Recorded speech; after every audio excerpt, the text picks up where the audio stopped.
जनाब उमर की अदालत लगी है। दो शख्स एक आदमी को पकड़कर जनाब उमर की बारगाह में लाते हैं और अर्ज करते हैं, जनाब इसने हमारे वालिद साहब को कत्ल कर दिया है, इसलिए इसे सज़ा सुनाई जाए, इसके लिए फैसला फरमाएं। तो हज़रत उमर रज़ी अल्लाह तआला अन्हु ने उस शख्स से पूछा, उस आदमी से पूछा कि आपने इनके बाप को कत्ल क्यों किया? तो वो आदमी कहने लगा, जनाब मैंने कस्दन तो कत्ल नहीं किया, अलबत्ता कत्ल मैंने किया है ये मैं मानता हूँ, लेकिन कस्दन कत्ल नहीं किया।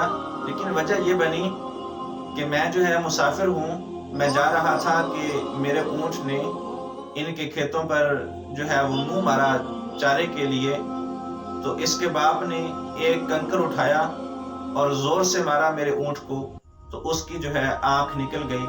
तो मुझे बड़ा गुस्सा आया, मैंने वही पत्थर उठाया और वापस इसके वालिद को मारा। तो वो मेरा तो इरादा नहीं था मारने का, लेकिन वो पत्थर ऐसी जगह पर लगा कि ठिकाने पे लगा और इनका बाप जो है वो कत्ल हो गया। मैंने कस्दन कत्ल नहीं किया, अलबत्ता कत्ल तो मुझसे हो गया। तो जनाब उमर रज़ी अल्लाह तआला अन्हु ने फांसी की सज़ा सुना दी। तो अब वो बंदा कहने लगा, जनाब मुझे फांसी की सज़ा हो गई है, लेकिन एक मेरी बात है, अगर आप मेरी गुजारिश मान लें तो बड़ी मेहरबानी होगी। आपने फरमाया कि बताइए कौन सी बात है जो आप मनवाना चाह रहे हैं? तो वह शख्स कहने लगा, जनाब मेरे भाई की, मेरे एक दोस्त की मेरे पास अमानत है, मेरे पास उसने कुछ माल रखा हुआ है, अगर आज मुझे यहाँ फांसी हो जाती है, मैं वापस नहीं जाता, तो उसकी अमानत ज़ाय हो जाएगी, उसका माल तबाह हो जाएगा, क्योंकि मुझे ही पता है कि उसकी अमानत मैंने कहाँ छुपा के रखी है। अगर आप इजाज़त दें तो मैं उसकी अमानत वापस कर आता हूँ और फिर जो आप हुक्म सुनाएंगे वो मेरी सारा आंखों पर। तो जनाब उमर ने कहा कि आप ऐसा करें कि यहाँ से कोई शख्स जो है वो जमानती दे जाएं और चले जाएं। अब वो बंदे ने अपने दाएं देखा, बाएं देखा, आगे और पीछे देखा, लेकिन उसको कोई जमानती नहीं मिला कि अचानक सैयदना अबू ज़र गफारी रज़ी अल्लाह तआला अन्हु खड़े होते हैं और कहते हैं, जनाब मैं इसकी जमानत देता हूँ। जमानत दे दी, बंदे को छुट्टी मिल गई। तीसरे दिन उसने आना था, उसका वादा था। अब जब तीसरा दिन हुआ तो देखा कि टाइम गुजरता जा रहा है, लेकिन वो बंदा नहीं आ रहा। तो लोग कहने लगे जनाब अबू ज़र गफारी रज़ी अल्लाह तआला अन्हु से कि आपने गलती की है कि उस शख्स की जमानत दी है जो अजनबी है, जिसको जानते नहीं हो, नाम पता मालूम नहीं, आपने उसकी जमानत दे दी। अब अगर वो ना लौटा तो आपको फांसी हो जाएगी।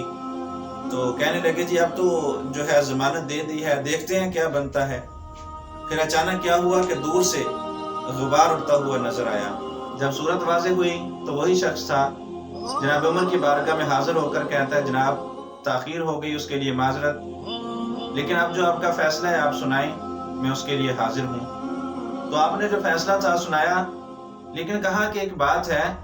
सैयदना अबू ज़र गफारी रज़ी अल्लाह तआला अन्हु से पूछा कि आपने इसकी जमानत क्यों दी, जबकि आप इसको जानते नहीं हैं, इसका नाम पता मालूम नहीं, लेकिन फिर भी जमानत दे दी।